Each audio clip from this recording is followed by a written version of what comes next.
स्वतंत्रता दिवस पर बीएसएफ के 67 वीर जवानों को राष्ट्रपति से मिलेगा खास सम्मान। सभी जांबाजों को प्रेसिडेंट पुलिस मेडल से किया जाएगा सम्मानित। डॉग लवर्स की दलील पर सुप्रीम कोर्ट में हुई सुनवाई। सुप्रीम कोर्ट ने रखा फैसला सुरक्षित। दिल्ली सरकार की ओर से पेश सॉलिसिटर जनरल ने कहा बच्चे मर रहे हैं। यूपी विधानसभा से सीएम योगी आदित्यनाथ का विपक्ष पर साधा निशाना। कहा विपक्ष की सोच कुएं के मेंढक जैसी।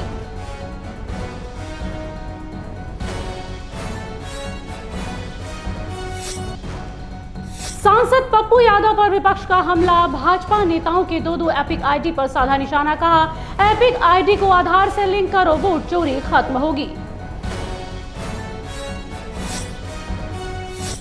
हिमाचल में मॉनसून का तांडव, 3 लोगों की मौत, 10 पुल और कई गाड़ियां जमींदोज। किन्नौर, कुल्लू, शिमला, लाहौल के लोगों में दहशत।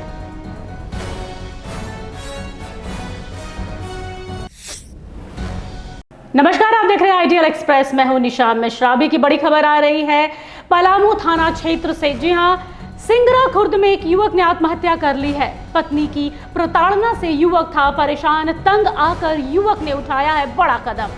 पुलिस ने बरामद किया है सुसाइड नोट। पलामू थाना क्षेत्र की यह खबर है, जहां पर एक युवक ने आत्महत्या कर ली है। बताया जा रहा है पत्नी की प्रताड़ना से था पीड़ित। पुलिस ने किया है सुसाइड नोट बरामद।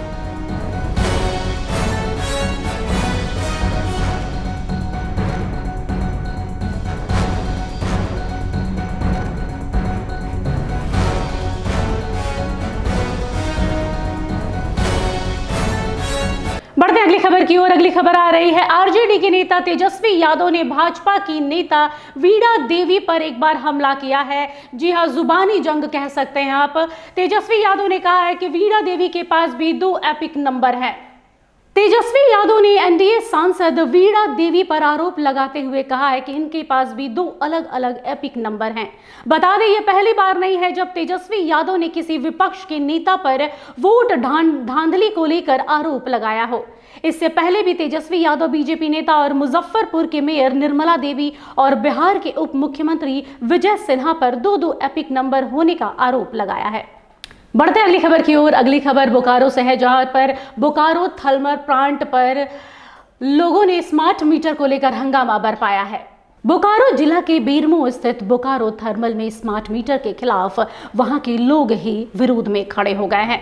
बता दें कि आम नागरिक मंच के आह्वान पर झारखंड सरकार द्वारा 200 यूनिट फ्री बिजली देने सहित 8 सूत्री मांगों को लेकर डीबीसी प्रबंधन को लोगों ने पत्र सौंपा है। डीबीसी प्रबंधन को जल्द हटाने सहित अन्य मांगों को लेकर अगर प्रबंधन गंभीर नहीं होती है तो सड़क के सदन तक जन आंदोलन किया जाएगा, ये भी कहना है इनका। इस दौरान मुखिया और आम नागरिक मंच के संयोजक ने क्या कहा, आइए सुनते हैं। बढ़ते हैं अगली खबर की ओर। अगली खबर सहरसा के महसी प्रखंड से है, जहां पर एक नवनिर्मित पुल का उद्घाटन किया गया। महसी प्रखंड के नहरवार गांव में नवनिर्मित पुल का उद्घाटन कार्यक्रम का आयोजन किया गया।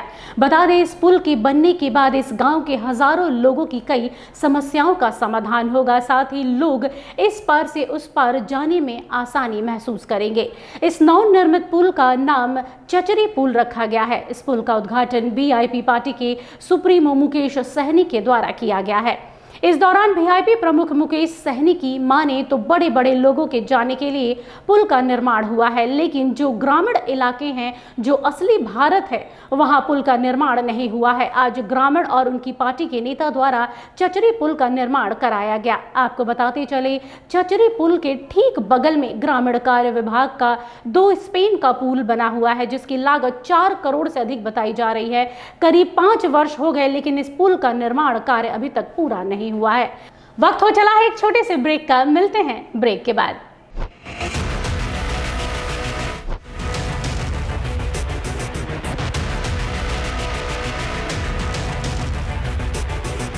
अगर सत्ता से सवाल पूछना बगावत है तो हाँ, मैं बागी हूं। अगर सच्चाई दिखाना गुनाह है तो हाँ, मैं गुनहगार हूं। ना डर है, ना दहशत है, ना खौफ तुम्हारे इल्जामों का। पूछेंगे सवाल, तलाशेंगे जवाब और डंके की चोट पर करेंगे सच और झूठ का पर्दाफाश। बरसों पहले जो सफर शुरू हुआ था, अब उसे अंजाम तक पहुंचाने की बारी है। सिर्फ खबर नहीं, अब इंसाफ दिलाने की भी जिम्मेदारी है। लौट रहा हूं कड़े और बड़े सवालों के साथ, फेस टू फेस आशुतोष के साथ, सिर्फ आइडियल एक्सप्रेस पर। बदलते समय के बीच खबरों की दुनिया में आइडियल एक्सप्रेस की एंट्री। खबरों से बनाएंगे अपनी पहचान और रखेंगे निष्पक्ष पत्रकारिता की मिसाल। शानदार टीम, धारदार रिपोर्टिंग, लाइव कवरेज और सटीक विश्लेषण। बिरसा का उलगुलान दिखाएंगे और बुद्ध की धरती पर बढ़ते जुर्म की दास्तां बताएंगे। बंगाल से लेकर सिक्किम और यूपी से लेकर उत्तराखंड की हर छोटी बड़ी खबर से रूबरू कराएंगे। विकास के नाम पर हो रही धांधली बताएंगे और गांव ज्वार से निकलने वाली उम्मीद की किरण दिखाएंगे। सिर्फ पत्रकार नहीं, परिवार की तरह आपका साथ निभाएंगे। हम आइडियल एक्सप्रेस हैं, सच की तह तक जाएंगे। ब्रेक के बाद आप सभी का स्वागत है। बढ़ते हैं अगली खबर की ओर। अगली खबर, अमेरिका और भारत के बीच टैरिफ को लेकर लगातार तनातनी चल रही है। अमेरिका ने भारत पर 50% टैरिफ लगाकर कहीं ना कहीं एक खलबली मचा दी है। भारत ने मई में पाकिस्तान के साथ युद्ध विराम में ट्रंप की तथाकथित भूमिका को सिरे से नकार दिया। पूर्व भारतीय राजदूत और मशहूर लेखक विकास स्वरूप ने खुलासा किया है कि ट्रंप की यह नाराजगी भारत के ब्रिक्स संगठन में शामिल होने और व्यापार वार्ता में अमेरिकी दबाव को ठुकराने से भी जुड़ी है। विकास स्वरूप ने कहा है कि भारत और अमेरिका के रिश्ते रणनीतिक है, जबकि अमेरिका पाकिस्तान का रिश्ता बस पैसे के खेल है। इसके साथ ही पूर्व राजदूत ने भारत के दृढ़ रुख की तारीफ भी की है। उन्होंने चेतावनी दी है कि ट्रंप की टैरिफ से अमेरिका में महंगाई बढ़ेगी। बढ़ते हैं अगली खबर की ओर। अगली खबर मोतिहारी से आ रही है, जहां पर स्वतंत्रता दिवस को देखते हुए परेड की तैयारी पूरी तरीके से रिहर्सल कर ली गई है। आइए जानते हैं जानकारी। स्वतंत्रता दिवस को लेकर मोतिहारी के गांधी मैदान में फाइनल परेड रिहर्सल किया गया है, जिसका निरीक्षण करने के लिए डीएम सौरभ जोरवाल, नगर आयुक्त सौरभ सुमन यादव पहुंचे। वहीं सभी एनसीसी, बिहार पुलिस के साथ साथ एनसीसी के जवान ने परेड में शामिल होकर फाइनल रिहर्सल किया। कार्यक्रम में सामाजिक कार्यकर्ता को जिला प्रशासन के द्वारा विशेष रूप से सम्मान दिया जाएगा। अभी हमारे यहाँ पे रिसेंटली वीआईपी विजिट हुआ था, जिसकी वजह से मैदान में कुछ बदलाव आए थे और अभी भी कार्य जारी है। कुछ रोड का काम अभी हटाना बाकी है, रोड को हटाया जाएगा। तो उसी क्रम में हम लोग देखने आए थे कि उससे भी कितनी हम लोग को समस्या आ सकती है। तो हम लोग देखने आए थे कि रोड में कोई दिक्कत तो नहीं है या उसकी वजह से हमारे परेड में कोई दिक्कत तो नहीं है। तो कुछ इश्यूज हम लोग इसको शॉर्ट आउट कर रहे हैं और हम लोग आज रिहर्सल कर रहे थे। बाकी सब चीज़ें ठीक है। जो मूवमेंट हमारा है उसको हम लोग और मोटिवेट करेंगे। हाँ, पूरा इलाका सतर्क रहेगा, डेपुटेशन रहेगा, फोर्स रहेगी, हम लोग रहेंगे सब लोग। और चूँकि 15 अगस्त हमारे लिए बहुत महत्वपूर्ण दिन है, तो हमारे सभी पदाधिकारी फील्ड में रहेंगे। सर, आम आवाम के लिए कुछ कहना चाहेंगे? क्या कार्यक्रम होगा इसके अंदर? परेड में इस बार जो परेड होगी उसका निरीक्षण होगा और कुछ लोगों को पुरस्कार वितरण किया जाएगा। झांकी इसमें नहीं होती है, 26 जनवरी के दिन। बढ़ते हैं अगली खबर की ओर। अगली खबर आ रही है जामताड़ा से, जहां पर गांधी मैदान में परेड को लेकर फाइनल रिहर्सल किया गया है। पिछले 10 वर्षों से यहां पर रिहर्सल किया जा रहा है परेड का। आइए जानते हैं क्या है विशेष जानकारी।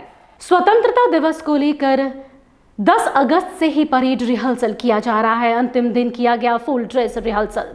परेड पूर्वाभास का निरीक्षण उपायुक्त रवि आनंद एवं पुलिस अधीक्षक राजकुमार मेहता ने किया। बढ़ते हैं अगली खबर की ओर। अगली खबर मोतिहारी से आ रही है, जहां पर नगर थाना पुलिस ने महज 48 घंटे के भीतर 7 लाख की चोरी के केस का खुलासा किया है। जानते हैं विस्तार से। मोतिहारी में नगर थाना पुलिस ने महज 48 घंटे के भीतर 7 लाख के जेवर, 50,000 नगद, मोबाइल फोन और दस्तावेजों की चोरी का कांड का खुलासा किया है। श्री कृष्ण नगर मोहल्ले में हुई इस वारदात में पुलिस ने रघुनाथपुर थाना क्षेत्र से 4 आरोपियों को गिरफ्तार भी किया है, जबकि मास्टरमाइंड पवन शाह अभी भी फरार बताया जा रहा है। पुलिस की विशेष छापामारी दल ने इन सभी लोगों को पकड़ा है और चोरी के सारे सामान को जब्त किया है। फिलहाल मास्टरमाइंड की तलाश जारी है। बढ़ते हैं अगली खबर की ओर। अगली खबर मुजफ्फरपुर से आ रही है। जब से मॉनसून ने दस्तक दिया है, हर ओर सिर्फ पानी ही पानी नजर आ रहा है। मुजफ्फरपुर का भी कुछ यही हाल है। जी हाँ, ऐसा आलम है वहां पर कि कोर्ट परिसर में पानी ही पानी देखी जा रही है। सैकड़ों अधिवक्ताओं ने बैठने वाले हॉल में बारिश का पानी और कोर्ट परिसर में भी जल जमाव से लोग परेशान हो गए हैं। वकील पानी में ही कुर्सी पर बैठने को मजबूर हैं और काम करने को भी। बताया गया है कि लाइब्रेरी में पानी बरसों से लग रहा है। रोड का निर्माण होने से रोड ऊंचा हो गया। कोर्ट परिसर का हाल अभी भी जस का तस बना हुआ है। अत्यधिक बारिश होने की वजह से जल जमाव हो रहा है लगातार। हालांकि इससे जल्द ही ठीक कराने की बात कही जा रही है। फिलहाल के लिए इस बुलेटिन में बस इतना ही। बाकी की खबरों के लिए देखते रहिए आइडियल एक्सप्रेस। नमस्कार।